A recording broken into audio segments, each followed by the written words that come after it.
Hi ಸ್ನೇಹಿತರೆ, R K Kembhavi YouTube channel ನ ವಿಶೇಷ ವಿಡಿಯೋ ನೋಡಲು ತಮಗೆ ಆತ್ಮೀಯ ಸ್ವಾಗತ. ಸ್ನೇಹಿತರೆ, ಇಲ್ಲಿ ನೀವು ನಿಮ್ಮ ಹಳೆಯ ರೇಷನ್ ಕಾರ್ಡ್ಗಳಲ್ಲಿ ತಿದ್ದುಪಡಿಯನ್ನ ಮಾಡ್ಕೋಬೇಕು ಅಂತ ಅನ್ಕೊಂಡಿದ್ರೆ ಏನು ಪಬ್ಲಿಕ್ ಲಾಗಿನ್ಸ್ ಗಳು ಇದ್ವು, ಪಬ್ಲಿಕ್ ಲಿಂಕ್ ಏನಿದ್ವು, ಆ ಪಬ್ಲಿಕ್ ಲಿಂಕ್ ಮೇಲೆ ಕ್ಲಿಕ್ ಮಾಡಿದಾಗ ನಿಮಗೆ ಈ ರೀತಿಯಾಗಿ ಪಾಸ್ವರ್ಡ್ ಅನ್ನ ಹಾಕ್ಲಿಕ್ಕೆ ಕೇಳ್ತಾ ಇದೆ. ಹಾಗಾದ್ರೆ ರೇಷನ್ ಕಾರ್ಡ್ ತಿದ್ದುಪಡಿಯನ್ನ ಮಾಡ್ಕೊಳ್ಳಿಕ್ಕೆ ಈ ಒಂದು ಸರ್ವರ್ ಅಲ್ಲಿ ಏನ್ ಸಮಸ್ಯೆ ಬರ್ತಾ ಇದೆ, ಪಾಸ್ವರ್ಡ್ ನಾವು ಯಾವ್ದು ಹಾಕ್ಬೇಕು, ಮುಂದೆ ಏನ್ ಮಾಡ್ಬೇಕು, ಯಾವ ರೀತಿಯಾಗಿ ನಾವು ರೇಷನ್ ಕಾರ್ಡ್ ಗಳಲ್ಲಿ ತಿದ್ದುಪಡಿಯನ್ನ ಮಾಡ್ಕೋಬೇಕು ಎಂಬುದ್ರ ಬಗ್ಗೆ ಮಾಹಿತಿನ ಈ ಒಂದು ವಿಡಿಯೋದಲ್ಲಿ ನಾನು ನಿಮಗೆ ಕಂಪ್ಲೀಟ್ ಇನ್ಫಾರ್ಮೇಶನ್ ತಿಳಿಸ್ಕೊಡ್ತಾ ಇದ್ದೀನಿ. ಸೊ ಯಾರೆಲ್ಲ ರೇಷನ್ ಕಾರ್ಡ್ ಗೆ ತಿದ್ದುಪಡಿಯನ್ನ ಮಾಡ್ಕೋಬೇಕು ಅಂತ ಅನ್ಕೊಂಡಿದ್ದೀರಿ, ಈ ರೀತಿಯಾಗಿ ಒಂದು ಪಬ್ಲಿಕ್ ಲಾಗಿನ್ ಅಲ್ಲಿ ಕ್ಲಿಕ್ ಮಾಡಿದಾಗ ನಿಮಗೆ ಪಾಸ್ವರ್ಡ್ ಅನ್ನು ಕೇಳ್ತಾ ಇದೆ, ಅಂತವರು ತಪ್ಪದೆ ಈ ವಿಡಿಯೋನ ಪೂರ್ತಿಯಾಗಿ ನೋಡಿ, ಹಾಗೆ ಈ ಮಾಹಿತಿನ ಎಲ್ಲರಿಗೂ ಶೇರ್ ಮಾಡಿ. ಇದೇ ರೀತಿಯ ಮಾಹಿತಿಯನ್ನ ಪಡ್ಕೊಳ್ಳಕ್ಕೆ ತಾವಿನ್ನೂ ನಮ್ಮ ಚಾನಲ್ ನ ಸಬ್ಸ್ಕ್ರೈಬ್ ಮಾಡ್ಕೊಂಡಿಲ್ಲ ಅಂದ್ರೆ ಕೆಳಗಡೆ ಒಂದು ಸಬ್ಸ್ಕ್ರೈಬ್ ಅಂತ ಬಟನ್ ಇದೆ ನೋಡಿ, ಅದ್ರ ಮೇಲೆ ಕ್ಲಿಕ್ ಮಾಡ್ಕೊಳ್ಳಿ. ಹಾಗಾದ್ರೆ ಬನ್ನಿ ಸ್ನೇಹಿತರೆ, ವಿಡಿಯೋನ ಶುರು ಮಾಡೋಣ. ಹೌದು ಸ್ನೇಹಿತರೆ, ಕೆಲ ದಿನಗಳ ಹಿಂದೆ ಪಬ್ಲಿಕ್ ಲಿಂಕ್ಸ್ ಅನ್ನ ಕೊಟ್ಟು ಅದರಲ್ಲಿ ನೀವು ರೇಷನ್ ಕಾರ್ಡ್ ತಿದ್ದುಪಡಿಯನ್ನ ಮಾಡ್ಕೋತಾ ಇದ್ರಿ. ಈಗ ಅದೇ ಲಿಂಕ್ ಮೇಲೆ ಕ್ಲಿಕ್ ಮಾಡಿದಾಗ ನಿಮ್ಗೆ ಈ ರೀತಿಯಾಗಿ ಯೂಸರ್ ಐಡಿ ಮತ್ತು ಪಾಸ್ವರ್ಡ್ ಬರ್ತಾ ಇದೆ. ಯಾವ ರೀತಿಯಾಗಿ ನೀವು ಪಾಸ್ವರ್ಡ್ ಅನ್ನು ಹಾಕೋಬೇಕು, ಈ ಒಂದು ಸಮಸ್ಯೆಗೆ ಸೊಲ್ಯೂಷನ್ ಏನಿದೆ, ಹಾಗೆ ಯಾಕೆ ಈ ತರ ಬರ್ತಾ ಇದೆ, ಏನು ಪಾಸ್ವರ್ಡ್ ಇದೆ ಅಂತ ನಿಮ್ಮ ಕ್ವಶನ್ ಆದ್ರೆ ಅದಕ್ಕೆ ಉತ್ತರ ಇಲ್ಲಿದೆ ನೋಡಿ ಸ್ನೇಹಿತರೆ. ಮೊದಲಿಗೆ ಹೊಸ ರೇಷನ್ ಕಾರ್ಡ್ ಅರ್ಜಿ ಸಲ್ಲಿಸುವವರು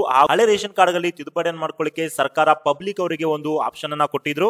ಇಲಾಖೆ ಕಡೆಯಿಂದ ಒಂದು ಲಿಂಕ್ ಕೂಡ ಬಿಡುಗಡೆ ಮಾಡಿದ್ರು. ಇಲ್ಲಿ ಕಾಣ್ತಿರಬಹುದು, ಈ ಒಂದು ಲಿಂಕ್ ಮೂಲಕ ನೀವು ನಿಮ್ಮ ರೇಷನ್ ಕಾರ್ಡ್ ತಿದ್ದುಪಡಿಯನ್ನು ಮಾಡ್ಕೋಬಹುದು, ಹಾಗೆ ಹೊಸ ರೇಷನ್ ಕಾರ್ಡ್ ಗೆ ಅರ್ಜಿಯನ್ನು ಸಲ್ಲಿಸಬಹುದಾಗಿತ್ತು. ಆದ್ರೆ ಈಗ ಅದು ಪಾಸ್ವರ್ಡ್ ಕೇಳ್ತಾ ಇದೆ. ಈಗ ಆ ಒಂದು ಸಮಸ್ಯೆ ಬಂದು ನಿಂತಿದೆ, ಯೂಸರ್ ಐಡಿ ಪಾಸ್ವರ್ಡ್ ಅಂತ. ಅದಕ್ಕೆ ಮೂಲ ಕಾರಣನೇ ಏನಪ್ಪಾ ಅಂತಂದ್ರೆ, ಇಲ್ಲಿ ನೋಡ್ತಿರಬಹುದು, ಸಾರ್ವಜನಿಕರು ಹೊಸ ಪಡಿತರ ಚೀಟಿಗಾಗಿ ಬೆಂಗಳೂರು ಗ್ರಾಮವನ್ನ ನಾಗರಿಕ ಸೇವಾ ಕೇಂದ್ರಗಳ ಮೂಲಕ ಅರ್ಜಿ ಸಲ್ಲಿಸರಷ್ಟೇ ಪರಿಗಣಿಸಲಾಗುವುದು ಎಂದು ಆಹಾರ ಮತ್ತು ನಾಗರಿಕ ಸರಬರಾಜು ಇಲಾಖೆ ತೀರ್ಮಾನ ಮಾಡಲಾಗಿದೆ. ಹೌದು ಸ್ನೇಹಿತರೆ, ಏನು ಹೊಸ ರೇಷನ್ ಕಾರ್ಡ್ ಆಗಿರ್ಬೋದು ಅಥವಾ ಹಳೆ ರೇಷನ್ ಕಾರ್ಡ್ ತಿದ್ದುಪಡಿ ಏನ್ ಮಾಡ್ಕೋತೀರಿ, ಅವರು ಗ್ರಾಮ 1, ಬೆಂಗಳೂರು 1 ಅಥವಾ ಕರ್ನಾಟಕ 1 ಕೇಂದ್ರಗಳಲ್ಲಿ ಮಾತ್ರ ಈ ಒಂದು ಅರ್ಜಿ ಕನ್ಸಿಡರ್ ಮಾಡ್ತಾರೆ. ಖಾಸಗಿ ಸೈಬರ್ ಕೇಂದ್ರಗಳು ಈ ಮುಖೇನ ತಾವೇನಾದ್ರೂ ರೇಷನ್ ಕಾರ್ಡ್ ತಿದ್ದುಪಡಿ ಮಾಡ್ಕೋದಾಗಿರ್ಬೋದು ಅಥವಾ ಹೊಸ ರೇಷನ್ ಕಾರ್ಡ್ ಗೆ ನೀವು ಅರ್ಜಿ ಸಲ್ಲಿಸಿದ್ರೆ ಅಂತ ಅರ್ಜಿಗಳನ್ನ ನಾವು ರದ್ದು ಮಾಡ್ತೇವೆ ಅಂತ ಅಧಿಕಾರಿಗಳು ತಿಳಿಸಿದ್ದಾರೆ ಸ್ನೇಹಿತರೆ. ಇದಕ್ಕೆ ಮೂಲ ಕಾರಣ ಏನಪ್ಪಾ ಅಂತಂದ್ರೆ, ಕಳೆದ 1.5 ವರ್ಷದಿಂದ ಪಡಿತರ ಚೀಟಿಗೆ ಅರ್ಜಿ ಸಲ್ಲಿಸಲು ಅವಕಾಶ ಇರುವುದಿಲ್ಲ. ಯಾಕಪ್ಪ ಅಂತಂದ್ರೆ ಎಲೆಕ್ಷನ್ ಇತ್ತು. ಹಾಗಾಗಿ ಲಕ್ಷಾಂತರ ಮಂದಿ ಈಗ ಹೊಸ ಕಾರ್ಡ್ಗೆ ಅರ್ಜಿ ಸಲ್ಲಿಸಲಿಕ್ಕೆ ಬಹಳಷ್ಟು ಜನ ವೇಟ್ ಮಾಡ್ತಾ ಇದ್ರು. ಈಗ ಎಲೆಕ್ಷನ್ ಮುಗಿದ ಮೇಲೆ ಒಂದು ರೇಷನ್ ಕಾರ್ಡ್ಗೆ ಅರ್ಜಿ ಆನ್ಲೈನ್ ಅಲ್ಲಿ ಆಹ್ವಾನ ಮಾಡಲಾಗಿದೆ. ಅದರ ಮುಖೇನ ಏನು ಪಬ್ಲಿಕ್ ಲಾಗಿನ್ ಅಲ್ಲಿ ಬಹಳಷ್ಟು ಜನ ಮಿಸ್ಯೂಸ್ ಅನ್ನ ಮಾಡ್ಕೋತಿದ್ದಾರೆ. ಅದರ ಮೂಲಕ ಹಣವನ್ನ ಜಾಸ್ತಿ ಕೇಳ್ತಾ ಇದ್ದಾರೆ, ಜನರಿಗೆ ಮೋಸ ಆಗ್ತಿದೆ ಅನ್ನೋ ಉದ್ದೇಶದಿಂದ ಸರ್ಕಾರ ಈಗ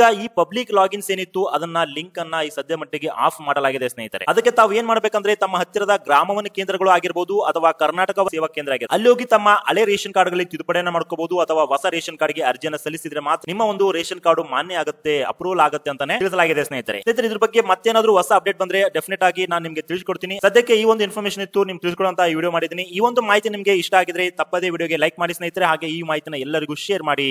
ಥ್ಯಾಂಕ್ ಯು.